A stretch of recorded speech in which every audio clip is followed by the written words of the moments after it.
Oke, assalamualaikum warahmatullahi wabarakatuh. Di sini saya akan menjelaskan tentang rubrik penilaian mata kuliah pneumatik ya, seperti yang dijelaskan di RPS pada sebelumnya ya, bahwa di praktikum ini, di masa pandemi ini, praktikum akan dilaksanakan secara online dan offline atau dinamakan blended learning ya. Jadi ada online, ada offline, tapi persentasenya lebih banyak online-nya daripada offline-nya. Nah, karena offline, maka metode penilaiannya juga berbeda. Seperti yang saya sampaikan tadi di RPS, bahwa model penilaiannya itu dari video hasil praktikum ya. Jadi Anda membuat video, nanti hasil praktikum Anda videokan, kemudian akan saya amati hasilnya seperti apa gitu ya. Ada beberapa poin penilaian di sini ya. Misalkan ini di video praktikum ya. Ada 3 elemen di sini, ada organisasi, isi dan tampilan video. Dari organisasi ya. Ini dapat dinilai 80 sampai 100 ya, manakala praktikumnya itu terorganisasi dengan baik dan menyajikan informasi tahapan proses praktikum yang lengkap dan dilakukan secara runtut gitu ya. Jadi urut-urutan kegiatan praktikum itu jelas ya, mulai dari memasang komponen, merakit ya. Jadi merakit, kemudian itu di FluidSim ya, terus kemudian setelah dirangkai bisa Anda membuat rangkaiannya di CorelDRAW itu ya, itu hampir real nanti di CorelDRAW itu ya. Dari CorelDRAW Anda buat rangkaian di situ ya. Setelah di situ nanti Anda buat videonya ya, videonya itu runtun gitu ya, urut ya, mulai dari awal membuat rangkaian gitu ya, kemudian membuat di papan kerjanya di CorelDRAW gitu ya, terus kemudian Anda videokan gitu ya, Anda videokan semuanya, informasinya jelas itu, sehingga dari kegiatan praktikum itu orang itu bisa paham gitu ya, bisa paham apa yang Anda lakukan gitu ya, luarannya seperti apa gitu ya. Itu bagus nanti seperti itu. Kemudian kalau aktivitas yang dilakukan sesuai instruksi ya, ini kalau nilainya 65 sampai 79 itu manakala aktivitas praktikum itu sesuai dengan instruksi dan menyajikan informasi proses yang lengkap di sini, tapi lompat-lompat gitu mungkin ya. Jadi ada beberapa bagian yang hilang gitu. Jadi tiba-tiba muncul rangkaian, tidak tahu prosesnya tadi merangkai itu seperti apa gitu ya. Nah, itu nggak diizinkan. Dan juga mungkin suaranya terputus gitu ya, hilang gitu. Nanti itu bisa indikasi itu dari video teman Anda, misalkan seperti itu. Walaupun itu tidak kita inginkan, nanti Anda kalau bisa Anda buat sendiri nanti videonya. Jangan mengcopy dari pekerjaan teman Anda. Nah, jadi di situ nanti harus runtun gitu. Kalau ini kan nggak runtun ini ya, mungkin ya. Jadi Anda praktek gitu ya, terus kemudian di beberapa saat itu ada yang hilang mungkin itu ya, ada yang hilang skinnya atau videonya gitu ya, beberapa menit hilang, tiba-tiba muncul rangkaian. Nah, itu jangan sampai seperti itu ya nanti ya. Ya boleh seperti itu kalau untuk durasi ya, tapi harus Anda jelaskan nanti dalam video itu gitu ya. Prosesnya seperti apa harus jelas. Kemudian tidak ada organisasi yang jelas, yang disampaikan kurang berkaitan dengan aktivitas praktikum. Jadi prakteknya apa yang disampaikan apa gitu nanti ya, tidak jelas, jadi tidak nyambung di sini nanti.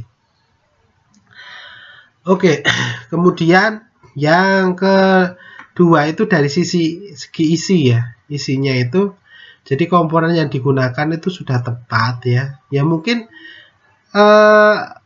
pekerjaannya terlaksana ya, tapi komponennya terlalu banyak misalkan seperti itu ya. Jadi tidak sesuai dengan yang diharapkan, bisa jadi, tapi berfungsi gitu ya.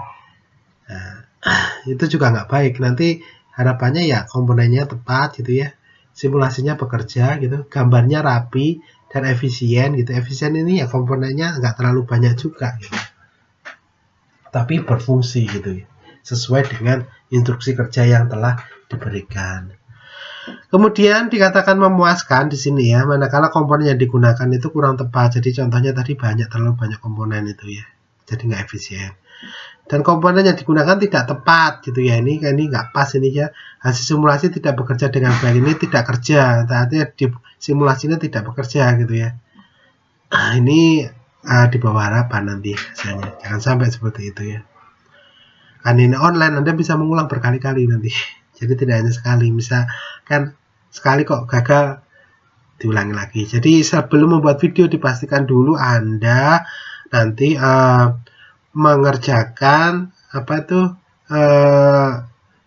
tanpa di video itu sudah berhasil dulu ya. Nanti kalau sudah berhasil Anda nyoba divideokan itu aktivitas Anda, karena sudah berhasil pasti sudah ada pengalaman gitu ya. Kalau pengalaman pertama sudah bisa, kedua pasti akan bisa. Kemudian tampilan video itu dengan disajikan dengan kualitas gambar yang bagus gitu ya, dilengkapi dengan informasi atau keterangan pada setiap tahapan proses praktikum dan dikemas secara menarik dengan alokasi waktu yang efisien. Jadi alokasi waktunya itu tepat, tidak terlalu panjang sekali, mungkin juga terlalu pendek. Kalau terlalu pendek pasti ada bagian-bagian yang hilang nanti ya. Ya diharapannya tepat itu ya, walaupun tidak panjang, jangan sampai panjang sekali tapi prosesnya itu malah nggak maksimal nanti ya, karena videonya juga terlalu besar nanti ya, kasihan Anda juga ya.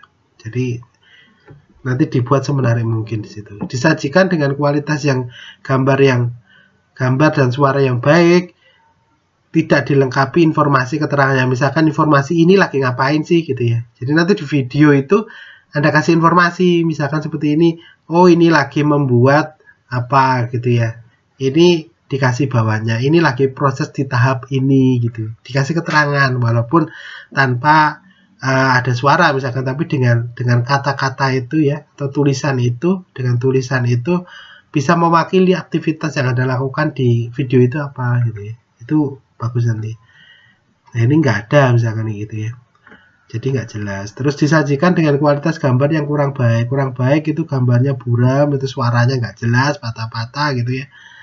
Terus tidak ada tahapan proses, itu tiba-tiba dari awal langsung jadi gitu ya, begitu dibuka langsung jadi gitu, begitu kerjakan nggak ada prosesnya, nggak kelihatan itu ya.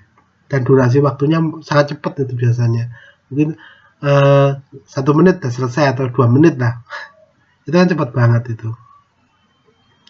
Nah itu nanti untuk rubrik penilaiannya ya, nanti harapannya videonya bagus itu ya.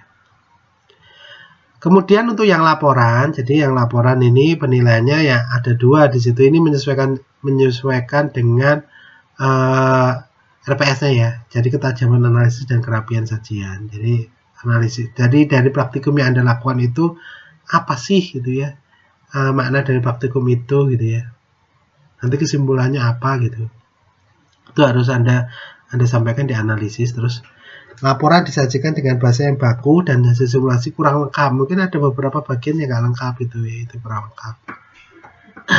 Nah kemudian yang ini menggunakan bahasa baku, bahasa yang tidak baku, ini bahasanya tidak baku ya. Terus kemudian hasilnya juga kurang lengkap gitu ya, datanya kurang lengkap, tidak sesuai antara tujuan dan kesimpulan, tidak nyambung gitu, seperti itu nanti. Terus kerapian sajian ya, nanti sudah ada formatnya ya, saya sudah membuatkan format, nanti Anda tinggal ikuti ya, jangan sampai tidak sesuai format itu gitu ya. Kalau tidak sesuai format itu ya penilaiannya berbeda lagi. Oke, itu ya, itu format penilaian, bukan format penilaian, ini rubrik penilaian untuk laporan praktikum dan juga video praktikum. Semoga ini bisa membantu Anda dalam membuat video maupun laporan praktikum pneumatik nanti, agar didapatkan hasil yang maksimal nanti. Itu dari saya. Kurang lebihnya saya mohon maaf. Assalamualaikum warahmatullahi wabarakatuh.